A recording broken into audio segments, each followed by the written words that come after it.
তোমাদের প্রচুর রিকোয়েস্টের কারণে আজ অবশেষে আমি এক্সপ্লেইন করতে যাচ্ছি 2016 সালে রিলিজ হওয়া একটি অসাধারণ কোরিয়ান ড্রামা যার নাম মনস্টার। ইন্ট্রোর কথা কি আর বলবো ভাই, মারাত্মক লেভেলের একটা কোরিয়ান ড্রামা, টুইস্টে ভরপুর, পুরাই একদম বিশ্বাস করো। আমি এই ড্রামাটি যখন থেকে দেখা শুরু করেছিলাম একবারের জন্য চোখ সরাতে পারিনি। আশা করি তোমরাও এটা একবার দেখা শুরু করলে বুঝে যাবে যে এটা কোন লেভেলের ড্রামা। তো আর বেশি বকবক না করে চলো সোজা সিরিজটাকে শুরু করে দেই।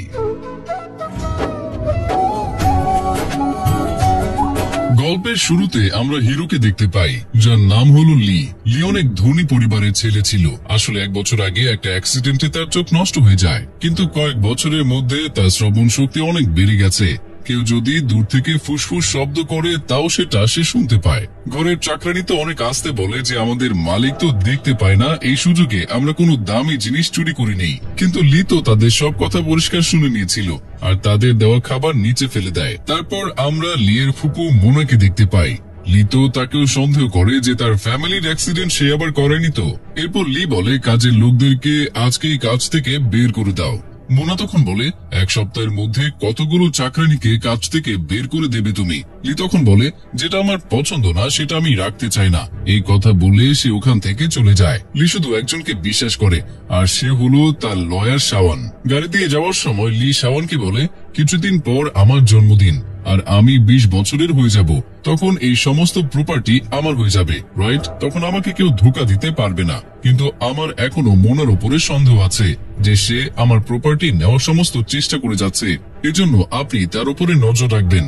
শাওন বলে ঠিক আছে। 1 বছর আগে কিভাবে এই অ্যাক্সিডেন্ট হয়েছিল এখন সেটা দেখব। লি, তার বাবা, তার মা গাড়ি নিয়ে একটি পাহাড়ি রাস্তা দিয়ে যাচ্ছিল। হঠাৎ তার গাড়ির ব্রেক কাজ করছিল না, গাড়ি ব্যালেন্স হারিয়ে ফেলে। এজন্য গাড়ি গিয়ে রাস্তার এক কোনায় থেমে যায়। যে কোনো সময় ওখান থেকে গাড়িটা পড়ে যেতে পারে। লির বাবা সেখানে বেহুশ হয়ে যায় আর তার মায়ের পা সেখানে আটকে যায়। সে অনেক চেষ্টা করে তার পা বের করার, কিন্তু বের করতে পারে না। লি তখনও বেহুশ ছিল। নিজের ছেলেকে বাঁচানোর জন্য লিকে ধাক্কা দিয়ে রাস্তায় ফেলে দেয় আর ওই রাস্তা দিয়ে একটি গাড়ি যাচ্ছিল। তখন সেই গাড়িটি থেকে লির মা চিৎকার করে সাহায্য চাচ্ছিল। গাড়িটিও সেখানে দাঁড়িয়ে যায়। গাড়ির মধ্যে থেকে একজন লাল কোট পরা লোক বের হয়ে আসে। সে তাদেরকে বাঁচানোর বদলে গাড়িটি ধাক্কা দিয়ে ফেলে দেয় আর এই কারণেই লির মা বাবা মারা যায় আর লির চোখ নষ্ট হয়ে যায়। বর্তমানে আমরা দেখতে পাই লি তার কাজের জন্য নতুন কিছু মানুষকে নিয়েছে। তার মধ্যে একজন গল্পের নায়িকা জিনা। লিকে দেখে জিনা চমকে ওঠে আর বলে যাকে আমি দেখতে চাই না তার কাজ আমাকে করতে হবে। ফ্ল্যাশব্যাকে আমরা দেখতে পাই 3 দিন আগে লি তার নিজের হসপিটালে ট্রিটমেন্ট করানোর জন্য যায়, কারণ লিয়ের মনে হয় মোনা তাকে যে কোনো সময় মেরে ফেলতে পারে। এজন্য সে তার সাথে অনেকগুলো বডিগার্ড রাখে। ওই হাসপাতালে জিনার ভাইও ভর্তি ছিল। জিনার বাবা ওই হসপিটালের সিকিউরিটির গার্ড ছিল। সে জিনাকে বলে হসপিটালের ওনার অনেক ভালো মানুষ, সে তোমার ভাইয়ের ট্রিটমেন্টের খরচ অনেক কমে দিয়েছে। সে অনেক রাগী মানুষ, কথায় কথায় তার রাগ উঠে যায়। সে আসছে তোমার সামনে, সাবধানে থেকো।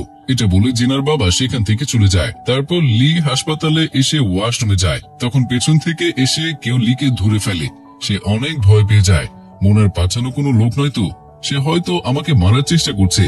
আসলে সে জিনার ভাই ছিল। গার্ডেরা সবাই জিনার ভাইকে ধরে ফেলে আর লি তাকে বকাঝকা করতে থাকে। ঠিক তখনই জিনাও সেখানে চলে আসে আর লির উপরে চিল্লাতে থাকে যে একজন অসুস্থ ছেলের উপরে কেউ কি এভাবে অত্যাচার করে? তোমার মাথা কি ঠিক আছে? জিনা তো জানতো না যে কি নিয়ে তার এত টেনশন। জিনা না জেনেই তাকে অনেক খারাপ খারাপ কথা বলে ফেলে। তখনই জিনার বাবা চলে আসে আর লির কাছে হাঁটু গেড়ে ক্ষমা চায় আর বলে প্লিজ এদেরকে ক্ষমা করে দিন, এরা দুজনই আমার ছেলে মেয়ে। কিন্তু লি তার কথা শুনে না, বরং তাকে বলে আমি তোমাকে চাকরি থেকে বরখাস্ত করে দিলাম। এই কথা বলে লি সেখান থেকে চলে যায়। জিনা অনেক টেনশনে পড়ে যায় যে তার বাবার চাকরি তো চলে গেছে, এখন তাকে একটা চাকরি খুঁজতে হবে। তখন সে জানতে পারে লির ঘরের কাজের জন্য লোকের প্রয়োজন। তারপর সে লির বাসায় যায়। লি জিনার গলার আওয়াজ শুনে চিনতে পেরে যায় এটা তো ওই মেয়ে যে মেয়েটা আমাকে হাসপাতালে উল্টাপাল্টা কথা বলেছিল। কিন্তু লি তখন তাকে কিছুই বলে না আর মনে মনে বলে যদি সে কোনো মিথ্যা কথা বলে তাহলে আমি তাকে চাকরি থেকে বাদ দিয়ে দেব। লি তাকে জিজ্ঞেস করে আমাদের কি কখনো দেখা হয়েছে?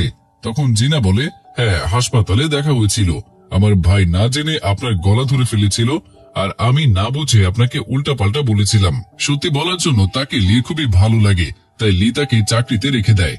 জিনা তার সব কাজ করে দেয়, হেয়ার ড্রায়ার দিয়ে তার চুল শুকিয়ে দেয় আর তাকে শার্টও পরিয়ে দেয়। এসবের মধ্যে জিনা লিয়ের অনেক কাছে চলে আসে আর লিয়ে সুন্দর সুন্দর দুটি চোখের মাঝে হারিয়ে যায়। জিনার অনেক খারাপ লাগে আর বলে এত সুন্দর চোখে কোনো আলো নেই। লি বুঝতে পেরে যায় জিনা তার অনেক কাছে আছে, তাই লি জিনাকে বলে এতটা কাছে এসো না, দূরে থাকো। সবকিছু ভালোই চলছিল, কিন্তু একদিন মোনা জিনাকে বলে লি তোমাকে অনেক বিশ্বাস করে, এই জন্য তোমাকে আমার একটা কাজ করে দিতে হবে। তুমি তার সব কথা আমাকে বলবে, যে সে কোথায় যায়, কি করে, কার সাথে কথা বলে আর কি সিদ্ধান্ত নেয়। তুমি যদি আমার এই কাজটা করে দাও তাহলে আমি তোমার বাবার চাকরি আর তোমার ভাইয়ের হাসপাতালে সব টাকা দিয়ে দেব। এসব কথা লি ওপর থেকে শুনছিল, কারণ আমরা তো প্রথমেই বলেছি লিয়ের শ্রবণ শক্তি অনেক ভালো। তারপর জিনা উপরে আসলে লি তাকে বলে আমি তোমাকে চাকরি থেকে বের করে দিয়েছি, তাই তুমি এখন আসতে পারো। জিনা তখন বলে আমাকে কেন চাকরি থেকে বাদ দেওয়া হয়েছে, আমি এমন কি ভুল করেছি? তখন লি বলে তুমি মোনার সাথে মিলে আছো আর আমার উপরে নজর রাখছো। এই কথা শুনে জিনা অনেক রেগে যায় আর বলে আপনার জন্যই তো আমার বাবার চাকরিটা চলে গেছে, যখন তার কোনো ভুলই ছিল না, আর এখনো আপনি কিছু না জেনে শুনে আমাকে চাকরি থেকে বের করে দিচ্ছেন। তাড়াতাড়ি সিদ্ধান্ত নেওয়ার জন্য কত লোকের জীবন নষ্ট হচ্ছে এটা কি আপনি জানেন? এত অ্যাটিটিউড ভালো নয়। অন্ধ বলে কি শুধু আপনি দুঃখী? সত্যি তো এটাই যে আপনার অ্যাটিটিউড বেশি, যে আপনি শুধু নিজেকে ছাড়া আর অন্য কিছু নিয়ে ভাবেন না। এভাবে যদি সবাইকে শুধু সন্দেহ করতে থাকেন তাহলে আপনার সারা জীবন একাই থাকতে হবে, আপনার সাথে কেউ থাকবে না। এই কথা বলে জিনা তার উপরে বালিশ ছুঁড়ে ফেলে সেখান থেকে চলে যায়। এসব শুনে লিও অনেক রেগে যায়। পরের দিন লিকে মোনার অ্যাসিস্ট্যান্ট কল করে বলে আপনাকে না জানিয়ে আপনার হাসপাতাল বিক্রি করা হচ্ছে, প্লিজ তাড়াতাড়ি এখানে চলে আসুন। তখন লি লয়ার শাওনকে কল করে বলে আমি হাসপাতালে যাব, তুমি তাড়াতাড়ি চলে আসো। শাওন বলে ঠিক আছে। এই কথা বলে সে কল কেটে দেয় আর শাওন এরপর গার্ডদেরকে বলে তোমরা তাড়াতাড়ি লিয়ের বাসায় যাও আর লিকে এক পাও ঘরের বাইরে যেতে দেবে না। তখন গার্ডরা তাড়াতাড়ি গিয়ে লিকে এক ঘরে বন্দি করে রাখে। এরপর লি বুঝতে পেরে যায় যে শাওন মোনার সাথে হাত মিলিয়েছে, কিন্তু লি কোনোভাবে হাসপাতাল বিক্রি করা থেকে আটকাতে চায়। তখন সে ওই ঘরের মধ্যে থেকে একটি কেচি খুঁজে বের করে, তারপর সে পর্দার কাপড় কেটে একটা রশি বানায়। এরপর তার সাহায্যে সে নিচে রাস্তায় নেমে আসে। এরপর সে সাহায্যের জন্য হাত বাড়ায় আর তখন সেখানে জিনা আসে। জিনা বলে এখানে চিৎকার করে কোনো লাভ নেই, কারণ এখানে কোনো ট্যাক্সি আসে না। জিনার আওয়াজ শুনে লি তাকে চিনে যায় আর নিজের ফোন কানে ধরে বলে তুমি এখান থেকে চলে যাও আর আমাকে আমার মতো ছেড়ে দাও। জিনাও সেখান থেকে চলে যায়। লি যখন রাস্তা পার হতে লাগে তখন সে পড়ে যায়। ঠিক তখনই তার সামনে একটা গাড়ি চলে আসে। জিনা এসব দেখে তার উপরে অনেক মায়া হয়, তাই সে লিকে লিফট দিয়ে দেয়। লির কাছে কোনো রাস্তা ছিল না, কারণ তাকে তো তাড়াতাড়ি হাসপাতালে পৌঁছাতে হবে। লি জিনাকে অনেক শক্ত করে ধরে। তখন জিনা তাকে বলে তুমি এসব কি করছো? লি বলে যদি আমি রাস্তায় পড়ে যাই তাই ধরেছি, না হলে আমার কোনো ইচ্ছাই নেই কাউকে এভাবে ধরার। জিনা তখন বলে ঠিক আছে, কিন্তু আস্তে ধরো, আমি তোমাকে ফেলে দেব না। আর এভাবেই তারা কথা বলতে বলতে হাসপাতালে পৌঁছে যায়। আর লি হাসপাতালে পৌঁছে মিটিং রুমে গিয়ে বলে এখানে যা কিছুই হচ্ছে আমাকে সব না জানিয়ে আমার ইচ্ছার বিরুদ্ধে এই হাসপাতাল কেউ বিক্রি করতে পারবে না। আর এটা হলো এই মুভির ভিলেন, যার নাম হলো নাথান, যে এই হাসপাতাল কিনতে চায়। লির এসব কথা শুনে সবাই বুঝে যায় যে এটা ইল্লিগাল ডিল হচ্ছে, তাই তারা সেখান থেকে উঠে চলে যায় আর ডিলটি ক্যান্সেল হয়ে যায়। তাই নাথানকেও সেখান থেকে চলে যেতে হয়। লি মোনাকে বলে আমার পারমিশন ছাড়া এসব কি হচ্ছে, আর এসব করার দায়িত্ব তোমাকে কে দিয়েছে? মোনা তখন লিকে বলে আসলে হাসপাতালে অনেক লস হয়েছে, তাই ভাবলাম এটাকে বিক্রি করে অন্য কোম্পানিকে সাহায্য করলে ভালো হবে। লি তখন বলে আমার আপনার কোনো সাহায্যের দরকার নেই, বুঝতে পেরেছেন আপনি? আর ব্যাংক আমাকে অনেক সময় দিয়েছে, আর আমার এটাও মনে হয় যে আমার মা বাবার অ্যাক্সিডেন্ট আপনিই করিয়েছেন। এই কথা শুনে মোনা চমকে ওঠে আর বলে আমি আমার বোন আর তার হাজবেন্ডকে কিভাবে মেরে ফেলতে পারি? লি তখন বলে আচ্ছা তাই, মা মরার আগে আপনারই নাম নিয়েছিল, আর আজও আপনার কথা শুনে আপনার লোকেরা আমাকে ঘরে বন্দি করে রেখেছিল। এই কথা বলে লি সেখান থেকে চলে যায়। মোনা কিছুই বুঝতে পারে না যে লি তাকে কি বলল। হয়তো এটাও হতে পারে লিয়ের বাবা মায়ের মৃত্যুর সাথে মোনার কোনো হাত ছিল না। তারপর সে খেয়াল করে দেখে তার হাজবেন্ড, যার নাম জেজে ছিল, সে আর শাওন একই কলেজে পড়তো আর তারা খুবই ভালো বন্ধু ছিল। তখন মোনার সন্দেহ হয় যে শাওন আর নাথান যে হাসপাতাল কিনতে চায় এই অ্যাক্সিডেন্টের সাথে তারা তিনজনই হয়তো মিলিত আছে। তারপর সে জেজের সাথে দেখা করতে যায়, যেখানে জেজেকে নাথানের সাথে কথা বলতে শুনতে পায়। সে জেজে নাথানকে বলে 1 বছর আগে তুমি যে কাজ অসম্পূর্ণ করেছিলে তারই ফল হলো লি, আর সে কিনা আমাদের সমস্ত প্ল্যান শেষ করে দিচ্ছে।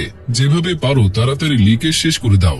এসব কথা শুনে মোনা জেজেকে বলে তুমি এতটা নিচে নেমে যাবে আমি ভাবতে পারিনি। জেজে তখন মোনাকে বলে দেখো আমি এসব তোমাদের জন্যই করছি, আর তুমিও তো কিছু কম যাও না, তুমি তো ইচ্ছাকৃত ভাবে ডাক্তারকে দিয়ে লিখে বলেছো যে তার চোখ কখনোই ভালো হবে না। আমি যদি খারাপ হই তাহলে তুমিও কিছু কম যাও না, চলে যাও এখান থেকে। আর এখানে ফ্ল্যাশব্যাকে আমরা দেখতে পাই জেজে কেন লির পরিবারকে অ্যাক্সিডেন্ট করিয়েছে। একদিন জেজের কাছে একটা পার্সেল আসে যার মধ্যে এমন কিছু ছবি ছিল যেটা দেখে বোঝা যায় যে জেজের কোনো মহিলার সাথে সম্পর্ক ছিল। আর এই পার্সেল নাথান পাঠিয়েছিল। সে তাকে ভয় দেখিয়ে বলে, তোমার যে মেয়ের সাথে সম্পর্ক সে কোরিয়ার অনেক বড় লোকের মেয়ে। আমি যদি এই কথা প্রমাণ সহ ওই লোককে বলে দিই তাহলে সে তোমাকে দেশ ছাড়া করবে আর অনেক মার খেতে হবে তোমাকে।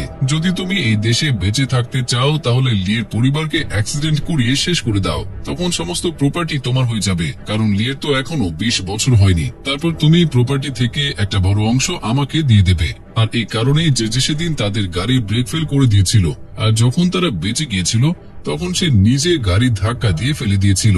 তারপরে আমরা বর্তমানে দেখতে পাই মোনার তার হাজবেন্ডের চরিত্রের উপরে সন্দেহ ছিল। মোনা তার অ্যাসিস্ট্যান্টকে জেজের পেছনে লাগিয়ে দেয়। জেজে ওই মহিলার বাড়িতে যায় যার সাথে তার সম্পর্ক ছিল, আর অ্যাসিস্ট্যান্ট তাদের কিছু ছবি তুলে মোনাকে পাঠিয়ে দেয়।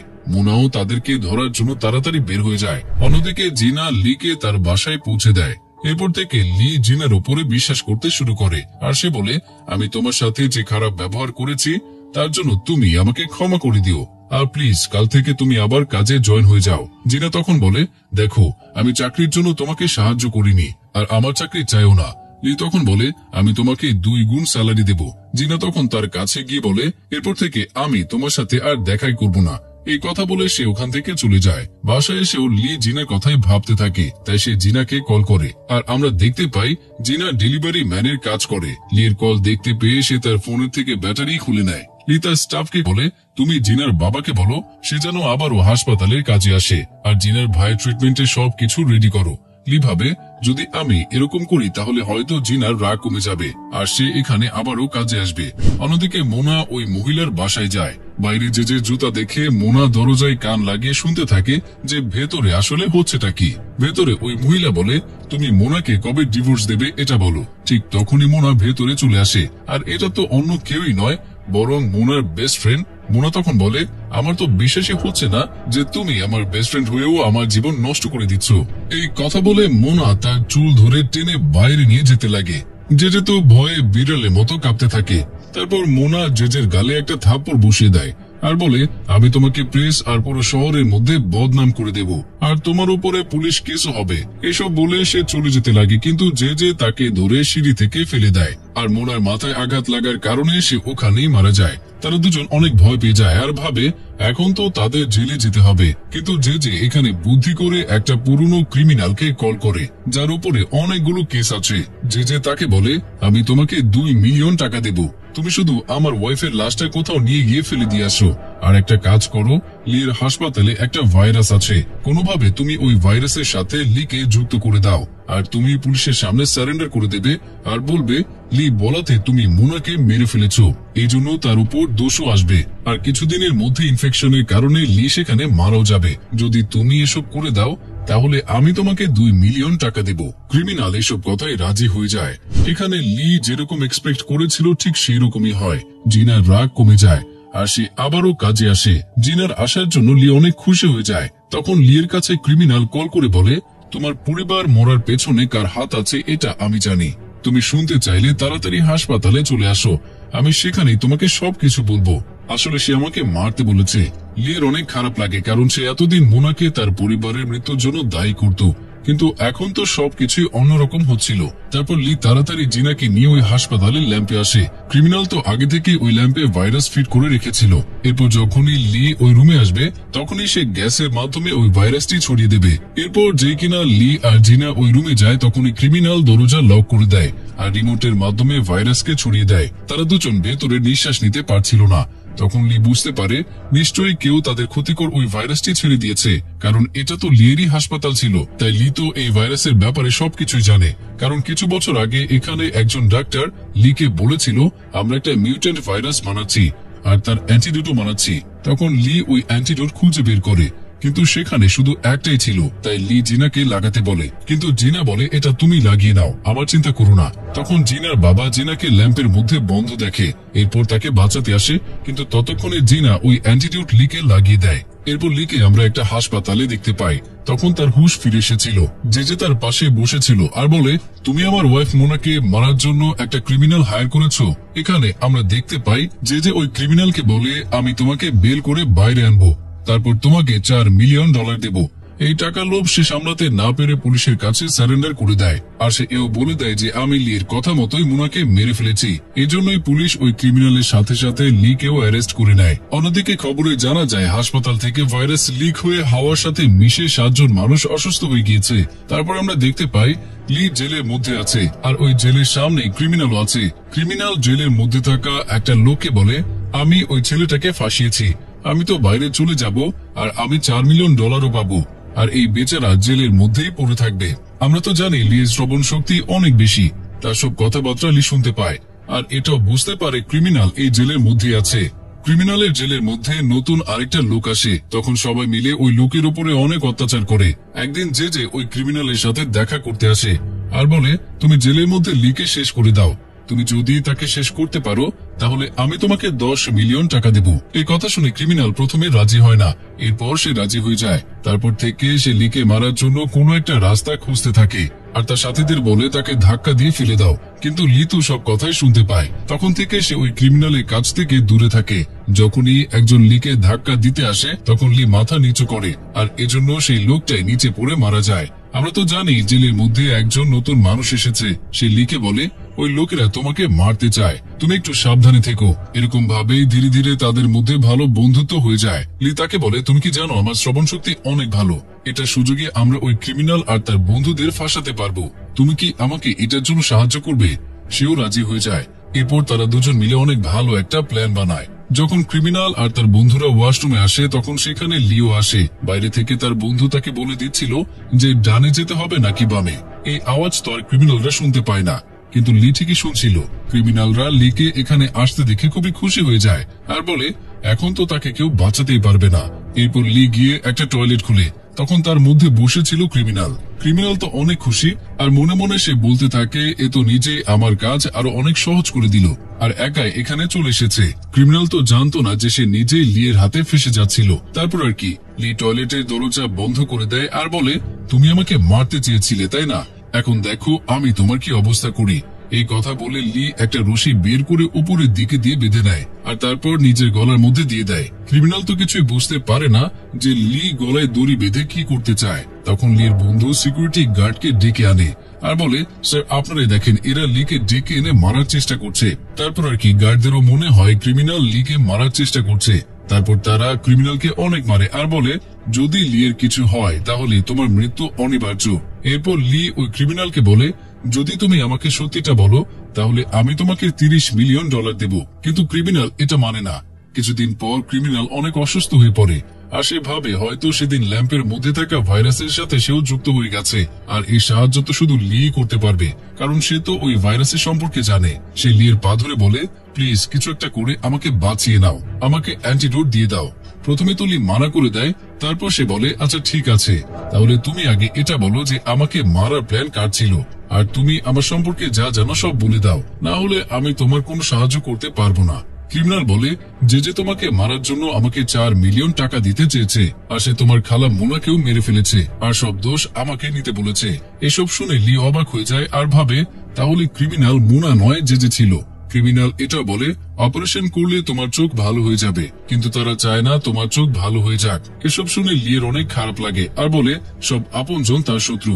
সবকিছু বলে ওই ক্রিমিনাল সেখানে পড়ে যায়। তারপর ক্রিমিনাল আর লিকে একটা অ্যাম্বুলেন্সে করে হাসপাতালে নিয়ে যাওয়া হয়। সেখানে যে খুব ভালো করে লিকে বলে, আরে তুমি তো আমাদের ফ্যামিলির একমাত্র ওয়ারিশ, তোমাকে যেভাবে পারি তাড়াতাড়ি বিল করানোর চেষ্টা করব। কিন্তু আমরা তো জানি লি তার সম্পর্কে জানে, তাই লি চুপ করে থাকে। তারপর আমরা দেখতে পাই ওই হাসপাতালে লিকেও অ্যাডমিট করা হয়েছে। লি একজন নতুন লয়ারকে হায়ার করে আর তাকে বলে, মোনার আর আমার পরিবারের মৃত্যুর জন্য জেজেকে আমার সন্দেহ হয়, আপনি যেভাবে পারেন তাকে অ্যারেস্ট করান। তারপর সেখানে জেজে আসে আর লয়ার তার সাথে যায়। এই জন্য লি গার্ডকে বলে, প্লিজ দরজাটা বন্ধ করে দেন, আমার অনেক খারাপ লাগছে। আসলে লি তো তাদের দুজনের কথাবার্তা শুনতে চাচ্ছিল। নতুন লয়ার বলে, লি আপনার উপরে সন্দেহ করছে। জেজে বলে, তার বাবা মার মৃত্যুর পর থেকেই তার সবার উপরে সন্দেহ হয়। এটা একরকম একটা মেন্টালি সমস্যা, তাই আমাদের তাকে কোনো মেন্টাল হাসপাতালে ভর্তি করাতে হবে। এসব শুনে লি সেখান থেকে পালানোর চেষ্টা করে, কিন্তু তার হাতে তো হ্যান্ডকাপ লাগানো ছিল। সেই রাতে তাকে কেউ বাঁচিয়ে বাইরে আনে, আর এটা অন্য কেউই নয় বরং মোনার অ্যাসিস্ট্যান্ট ছিল। সে কোনোভাবে তাকে গাড়িতে করে নিয়ে যাচ্ছিল, তখন পুলিশও তাদের পেছনে পড়ে যায়। এই কথা যেও শুনতে পায়, তাই সেও লিকে খুঁজতে বের হয়। তারপর মোনার অ্যাসিস্ট্যান্ট লিকে মাঝ রাস্তায় গাড়ি থেকে নামিয়ে দেয় আর বলে, তুমি কোনো ট্যাক্সি নিয়ে সেফ জায়গায় চলে যাও, কারণ পুলিশরা ওই গাড়ির পেছনে পড়েছিল। লি লিফট চাওয়ার জন্য সেখানে দাঁড়িয়ে যায়, আর তখন সেখানে জেজে চলে আসে।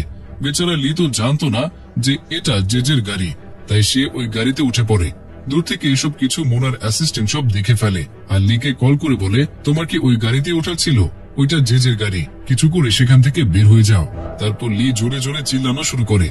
তখন অ্যাসিস্ট্যান্টের গাড়ি জেজের গাড়ির সামনে এসে দাঁড়ায়। জেজে তার গার্ডদের বলে, কে সে যে লির এত সাহায্য করছে, তার খোঁজ লাগাও। কিন্তু তখন অ্যাসিস্ট্যান্ট সেখান থেকে চলে যায়, আর লিকে জেজে ধরে ফেলে আর বলে, এখন তো তোমার মৃত্যু আমার হাতেই হবে, আর তোমার সব প্রপার্টি আমার হয়ে যাবে। লি বলে, তুমি যাই করো না কেন, আমি আবার ফিরে আসব। এই কথা বলে সে পানিতে লাফ দেয়। জেজে তখন বলে, চলো ভালোই হয়েছে, আমি তো তাকে মারতে চেয়েছিলাম। পরের দিন আমরা দেখতে পাই লি একটা ময়লা জায়গায় পড়ে আছে, আর তখন সেখানে তার চোখটাও খুলে। আর এরই সাথে এই প্রথম পার্টটি শেষ হয়ে যায়। তো প্রিয়জনেরা, কেমন ছিল আজকের এই প্রথম পর্বটি, সেটা অবশ্যই কমেন্টের মাধ্যমে জানাতে ভুলবেন না। পরবর্তী পার্ট যদি দেখতে চান তাহলে অবশ্যই কমেন্টের মাধ্যমে জানান। আর এই সিরিজটি কিন্তু অসাধারণ হতে চলেছে। তো সবাই ভালো থাকুন, সুস্থ থাকুন, সবাইকে অসংখ্য ধন্যবাদ।